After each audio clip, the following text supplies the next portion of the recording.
The initial sort of spark was that Ryan took a trip to Banff for the Film and Television Festival out there and met someone from Parks Canada who expressed some interest in creating something through the parks that would appeal to a younger audience, a kind of urban audience. And so Ryan came back and the three of us sat down and sort of said, what can we do that would fulfill this need? And it was a day on Toronto Island where the idea sort of came out, well, we like films, we like parks, and we like music. Surely there's a way we can combine those. And so this idea developed to basically take a camping trip with our favorite musicians and filmmakers and see what we can get them to make on these trips. Parks Canada were the first people to say, yeah, I think we can really see something amazing happening here, and it'll be a perfect fit for our centennial celebrations. We'd actually spoken to a number of our favorite artists sort of in the ramp up and trying to get the project off the ground. And so we thought it would be really helpful to get some of the artists that we were really keen to work with on board early and sort of put that together as part of our package. So, people like Peter Lynch and Andrew Whiteman, Broken Social Scene, Apostle Hustle, and John Sampson, The Weakerlands. We spoke to them before, and so we were really, big admirers of their work, and they were into the project. So we're such big music and film fans. We've idolized some of these people, so to be reaching out to them to collaborate with them on a project in some ways seemed a little bit far-reaching. Kind of couldn't believe that how enthusiastic some of the people were and how keen they were to come on board and participate in these trips. It was really, really cool.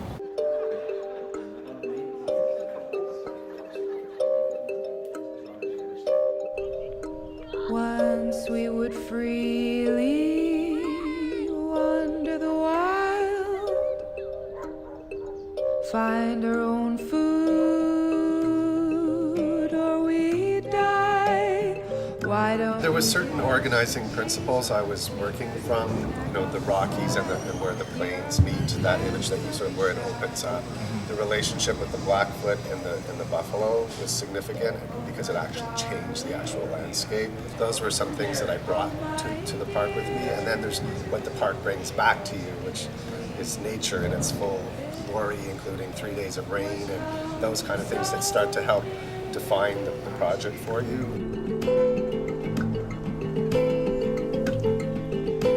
The only parameters were constraints that were set by schedule and I suppose budget, and then we basically said you have to make a short film. Yeah, it can't go over, I think 15 minutes was the number we gave them, and you have 5 days to shoot it. That was it. You had this set of tools, this amount of time, and These people to work with. And then beyond that, it was really important, in fact, for us to say, you can do whatever you want. We really want you to go out, channel what you feel the landscape is telling you to make and make it based on what you feel and see and experience out there. It was a lot of fun when they said, so do you want me to submit a script?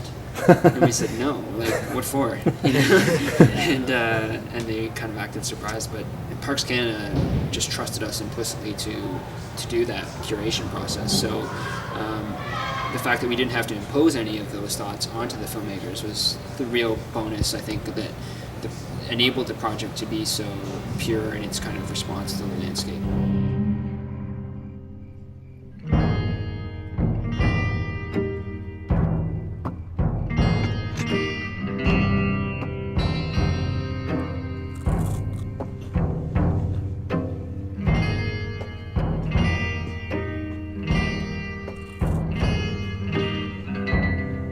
When I got involved with this project, the thing that was most appealing to me was kind of this collaboration of music and film.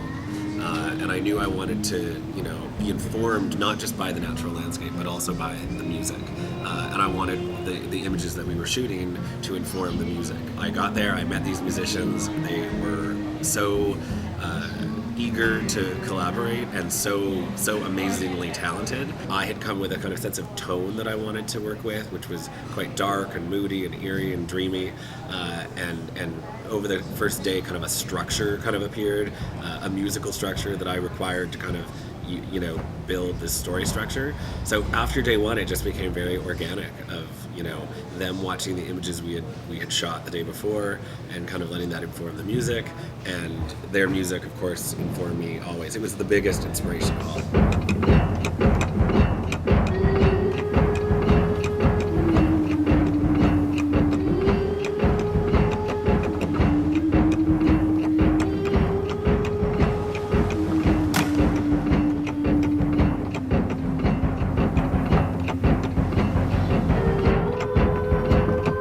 As it turns out, we had these solar-powered backpacks that it was completely feasible for someone to bring a laptop out into the national parks and just work on electronic instruments. So it was funny to see it evolve and see how once we got a sense of what the logistics were going to be and what equipment we had and what was possible, who we could involve and what they could do. There's a lot of digital data of emails we exchanged about the order and the reasoning behind why you put film X in slot number 5, and we got a chance to test them out at some like preliminary screenings here and there and see like, does this go well after this one? And so we just tried to create a general arc throughout the whole 2-hour collection that takes you from not only like one side of the country, say, to another, but also thematically through the different visions that have common themes throughout the whole collection. So it's a bit like putting together a mixtape or Yeah, DJing exactly. or something. Yeah. Right. Please don't. It's certainly not arbitrary. Yeah. We put together a series of music releases. We've got 7 like digital EPs, sort of collecting a lot of the best music from the parks, and then a full-length CD and double vinyl LP. And that was like a true mixtape, right? Because we've got compositions by 39 different artists and 13 different groups. Nature is extremely inspiring and can reveal really interesting emotions without being able to explain them in words.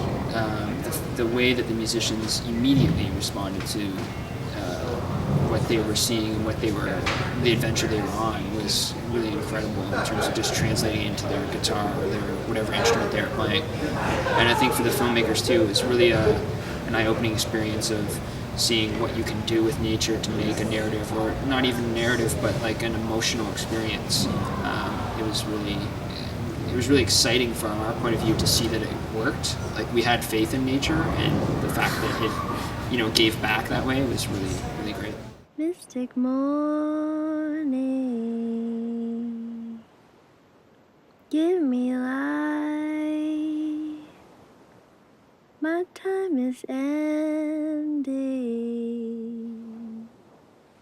I left my bags and I left my family.